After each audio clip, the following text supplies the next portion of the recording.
Hi, this is Miss Park, and in this video we will factor perfect square trinomials, or PSTs. So a perfect square trinomial looks like any old trinomial, like this for example. Okay, and to factor it, you can use any method that you like. So for example, this is a simple trinomial. We can go right to the brackets. I need to find two numbers that multiply to 49 and add to 14, and those numbers will be 7 and 7. Okay, so I'm going to put x in each bracket, and then I'm going to put a 7 and a 7, and they're both positive 7s, and I get this. And I notice that it's x plus 7 times x plus 7, which can be written as x plus 7 squared. And that's what makes this a perfect square trinomial, is that when it factors, the two factors are the same. Okay, now we can factor using the old, simple trinomial method, but we can also, if it was a complex trinomial, we could use decomposition or crisscross or trial and error or area model or any of the methods of factoring that you like to use. The reason these ones are called special products, so this and the difference of squares are called special products, is because there's a pattern we can follow to make the factoring easy as well. So remember when we expanded a binomial times itself, so this would be a plus b times a minus b, a plus b times a plus b, which is a squared plus ab plus ba plus b squared, which is a squared plus 2ab, because remember ab and ba are the same, plus b squared. Okay, so when we expanded this, we noticed that there's a little bit of a pattern in the expansion. So here we have my a squared, here we have my b squared, and inside here is 2 times a times b. So the way to know that x squared plus 14x plus 49 is a perfect square trinomial is to do a little test. Can the x squared be written as something squared? Yes, that can be written as x squared.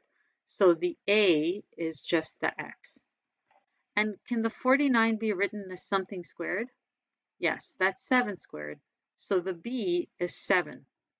So can x squared plus 14x plus 49 be written as a plus b times a plus b? Well, we have to check if the middle term is 2ab. So is the middle term equal to 2 times a times b? It is. Yes. So therefore it is a perfect square trinomial. Okay? So to be a perfect square trinomial, your first term has to be a perfect square, your last term has to be a perfect square, and the middle term has to be 2ab. Okay, so let's do some examples. All right, so we're going to factor this as a special product. So remember, all these things can be factored the other way, all the other ways of factoring, but if you want to factor in a special product, there is this pattern. So let's just see, let's give you one, 25y squared minus 70y plus 49, is this a perfect square trinomial? So let's see how we can tell. Can I write my first term as something squared? I can. That's 5y all squared. Can I write my last term as something squared? I can. That's 7 squared.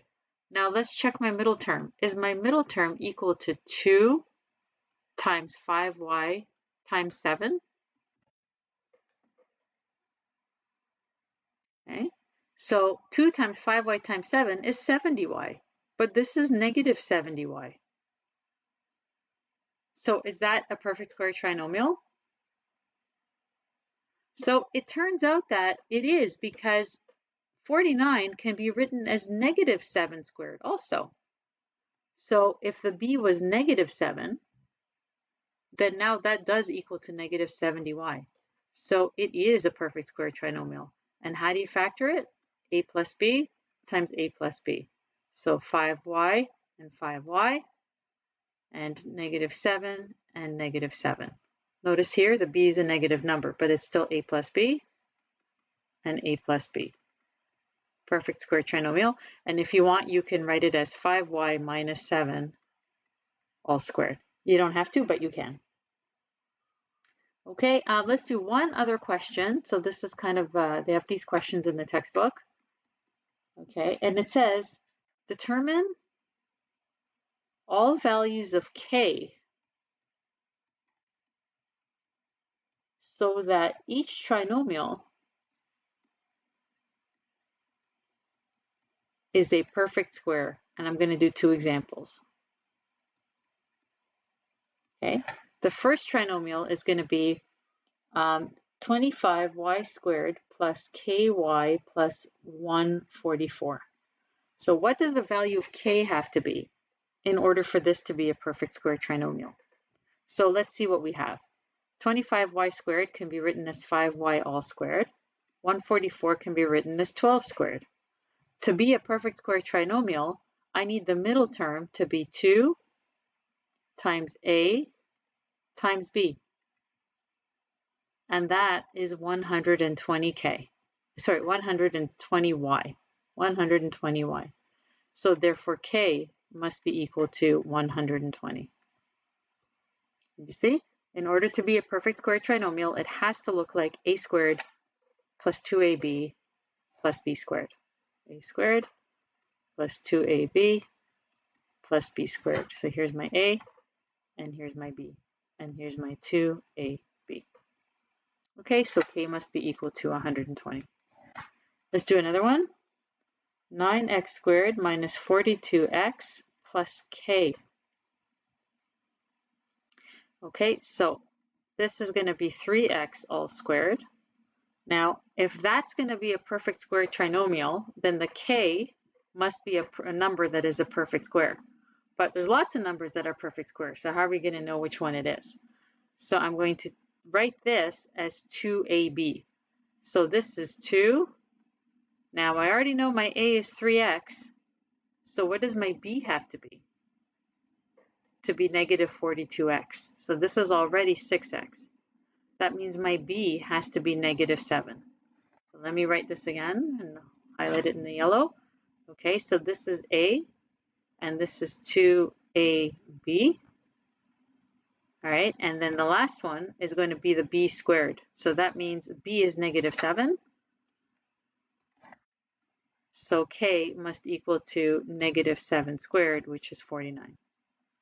Right, so in this question, we knew that a has to be 3x. That allows me to find the b using the middle term.